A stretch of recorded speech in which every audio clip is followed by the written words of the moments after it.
इस समाज और उसके वर्णों को गुणों और कर्मों के आधार पर स्वयं मैंने रच तो दिया, परंतु इस समाज रचना का फल मैंने कभी नहीं चाहा।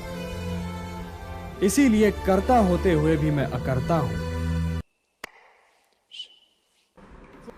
हिंदुस्तान में तो भाड़ में गया टैलेंट। आप मंत्री जी के बेटे हैं तो आगे आइए, आप आईएएस ऑफिसर के बेटे हैं तो आगे आइए। आपका टैलेंट इसी चक्कर में देश का खत्म हो गया ना। वर्ण सिस्टम कितनी प्यारी व्यवस्था थी, पर कब प्यारी व्यवस्था थी? जब वो कर्म पे आधारित हो। जैसे बुद्ध हमारे लिए ब्राह्मण है, अंबेडकर हमारे लिए ब्राह्मण है। हमको अंबेडकर का सम्मान करना चाहिए, हमें अंबेडकर से सीखना चाहिए। हम या तो उस व्यक्ति को गाली देते या हम उस व्यक्ति को भगवान मानते। वो सीखने वाला आदमी है सर। इतनी नीचे से वो इतनी ऊंचाई आसमान पर पहुंच गया, वो तो कुछ तो सर दम रहा होगा उस आदमी के अंदर, लेकिन हम सीखना नहीं चाहते। यह व्यवस्था दरअसल काम के बंटवारे से शुरू हुई।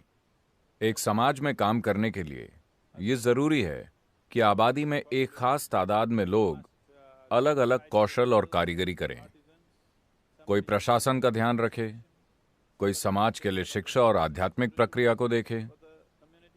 इस तरह उन्होंने 4 मूलभूत विभाजन किए। समय के साथ वो और बंटते गए।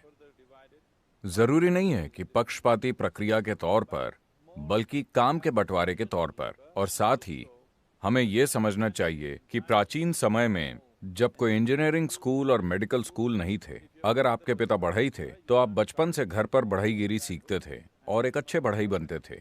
तो जाति व्यवस्था को कायम रखते हुए कौशल को पीढ़ी दर पीढ़ी आगे बढ़ाया जाता था। मगर अफसोस की बात है कि बीच में कहीं एक सुनार खुद को लोहार से बेहतर समझना शुरू कर देता है। हालांकि शायद समाज के लिए एक लोहार का काम सुनार से कहीं ज्यादा उपयोगी है, मगर किसी न किसी तरह एक खुद को दूसरे से श्रेष्ठ समझने लगता है और पीढ़ियों के साथ ये श्रेष्ठता स्थापित हो जाती है। इस श्रेष्ठता को स्थापित करने की कोशिश में हर तरह की शोषणकारी प्रक्रियाएं शुरू हुई और वो ऐसी जगह पहुंच गईं जहां जाति व्यवस्था लगभग रंग भेद की तरह अभिव्यक्त होना शुरू हो गई है। ये ऐसा हो ही गया है। अब भी भारत के कई गाँव में नीची जाति के माने जाने वाले लोग, जिन्हें आप दलित कहते हैं, कई गांवों में उनके पास बुनियादी मानव अधिकार भी नहीं है। हालांकि पिछले 25-30 सालों में काफी कुछ बदला है, मगर अब भी हमारे देश में बहुत सी ऐसी भयानक चीजें होती रहती हैं जो हम नहीं चाहेंगे कि हो। इसका एक ही समाधान है। पहली बात, यह व्यवस्था आज के समय में प्रासंगिक नहीं है, क्योंकि कौशल को कई तरीकों से लोगों तक पहुंचाया जा सकता है।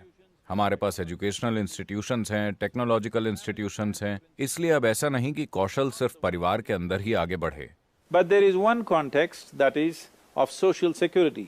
मगर एक संदर्भ अब भी है और वो है सामाजिक सुरक्षा। लोग अपने वर्ग और जाति का ध्यान रखते हैं। वो हमेशा अपनी जाति के लोगों की मुसीबत में मदद करते हैं। इस तरह की सामाजिक सुरक्षा मौजूद है। तो ये बहुत महत्वपूर्ण है कि हम एक राष्ट्रव्यापी सामाजिक सुरक्षा प्रणाली लाएं और ऐसी शिक्षा व्यवस्था बनाएं जो हर किसी की क्षमता के मुताबिक उन्हें कौशल प्रदान करे। ऐसा होने पर मेरे ख्याल से जाति व्यवस्था अपने आप खत्म हो जाएगी।